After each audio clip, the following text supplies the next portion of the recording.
Hola compañeros, nos encontramos en una plaza que queda en la calle Pampa al 1100. Es una plaza que tiene 3 cuadras de extensión.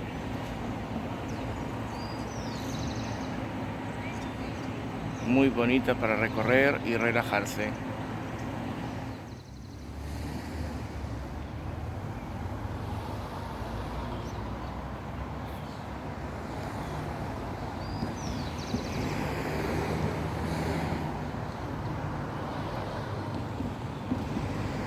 Nos encontramos en el lago de regatas de la calle Pampa y Figueroa Alcorta. Es un lago que tiene una caminata para dar la vuelta de 2 kilómetros. Ideal para el footing, respirar al aire libre y disfrutar de la naturaleza.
Detrás mío se encuentra el lago y a 360 grados alrededor mío hay un parque de considerable dimensiones.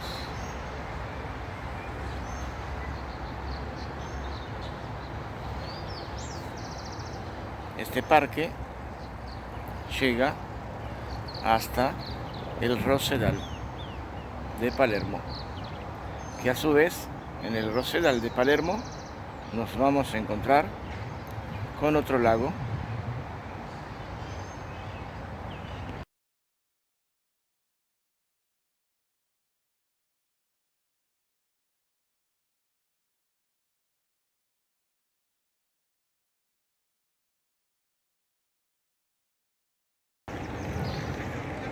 Después de caminar aproximadamente 4 kilómetros desde el club de regatas de la calle Pampa y Figueroa Corta, nos encontramos en el Rosedal de Palermo, que también a su vez tiene un lago y un espacio para caminar, un lugar para disfrutar en familia.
Rosedal de Palermo, un espacio para disfrutar en familia.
Hola compañeros, nos encontramos en la... Después de caminar aproximadamente 4 kilómetros desde el club, muy bien.